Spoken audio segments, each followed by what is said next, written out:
Hi all, this is Steve. This is for Aunt Vaughn, Aunt Sue, Dad, and Aunt Novice. Um, sure you all remember this. It's a picture of Grandpa, or your dad's old guitar that he used to play. And from the picture you can see it's in pretty rough shape. It's only got three strings left. Got the tailpiece that was added on over the years. And the guitar's pretty dried out and in general pretty rough. I was talking to Dad back before Ariel's wedding, and we got to talking, trying to figure out what kind of guitar this was. And through some research, we found out that it is a 1920s Stromberg stencil guitar. It's a parlor guitar. And kind of knowing the history from what Dad was telling me, it appears that Grandpa probably bought this sometime between 1925, 1935, and probably used. But we got to talking about it, and I asked him if he would bring it to me and let me take it to my guitar instructor and see if there was any hope of doing anything with it to restore it. But I got it from Dad back before Ariel's wedding and got it to my guitar instructor first part of November. And he was a little skeptical, but he took it to his luthier, and the luthier said that he could do some things to it that I knew would take care of some of the visual things.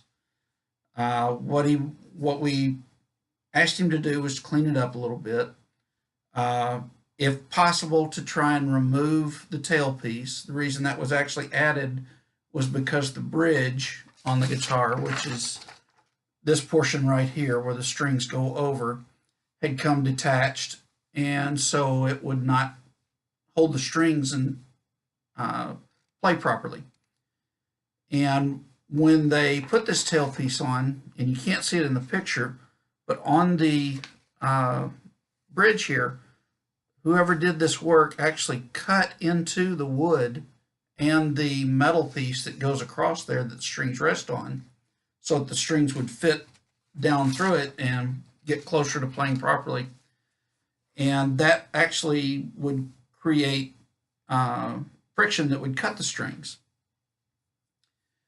So we asked him to see if there was any way to reattach the bridge and fix that issue, and also see if he could adjust the neck in any way so that the strings would lay closer to the fretboard rather than up high like they were up near the sound hole.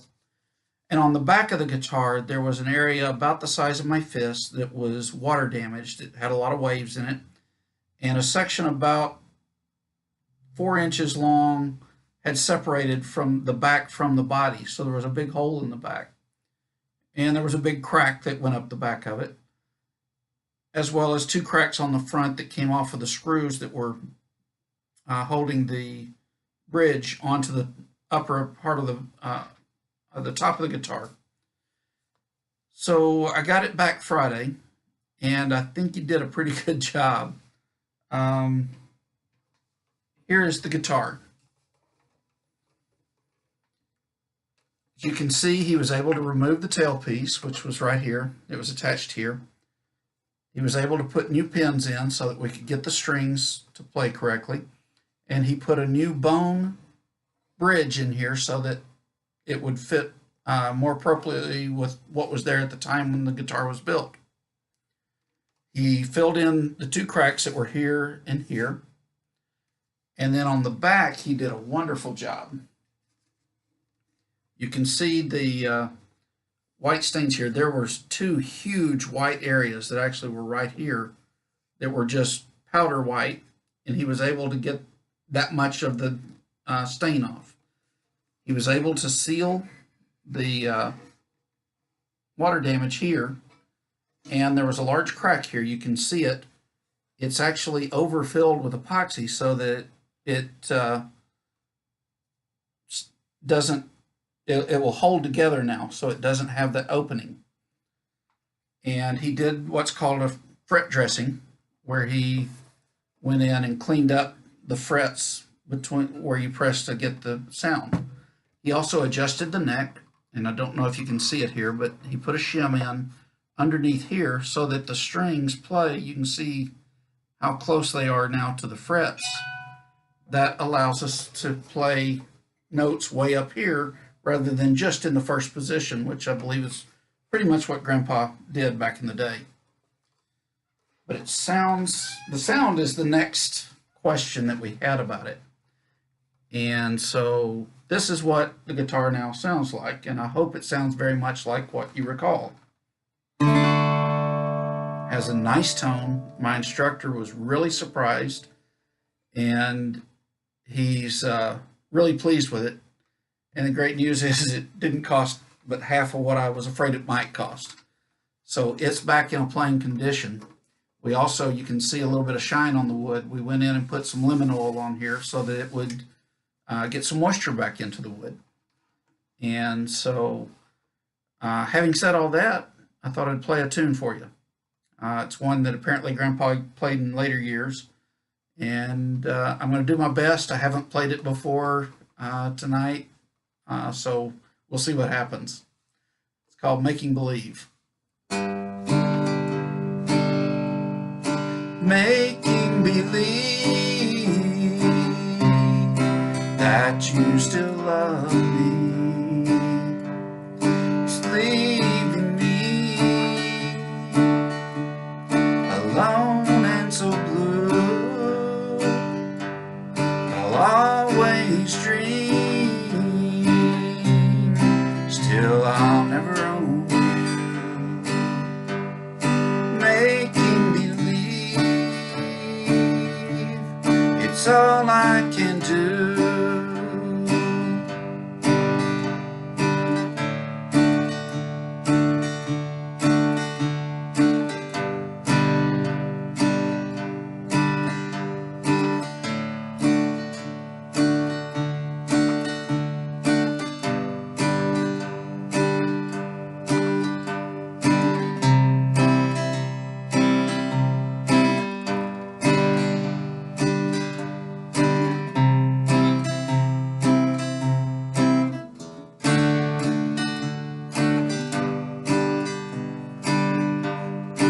Hold you close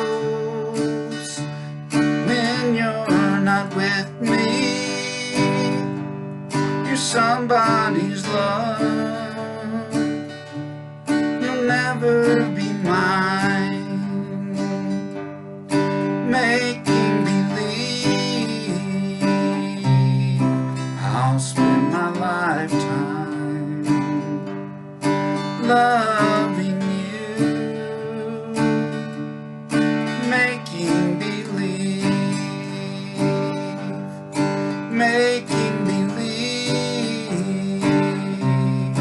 that I never lost you, but my happy hours I find are so few. My plans for the future will never come true.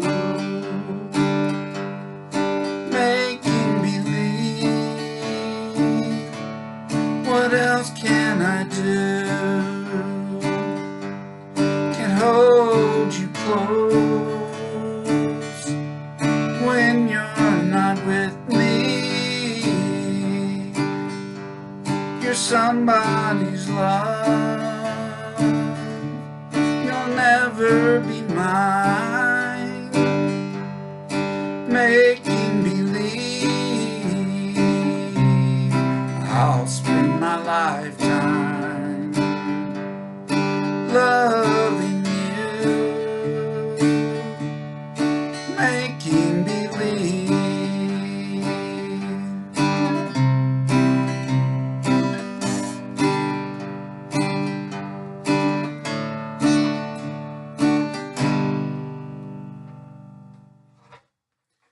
Well, I hope you like that. It's fun to play something that used to belong to Grandpa. It's still a beautiful guitar, and we're going to take care of it and give it a little love and keep it playing. Love you guys. Hope to see you soon. Talk to you later.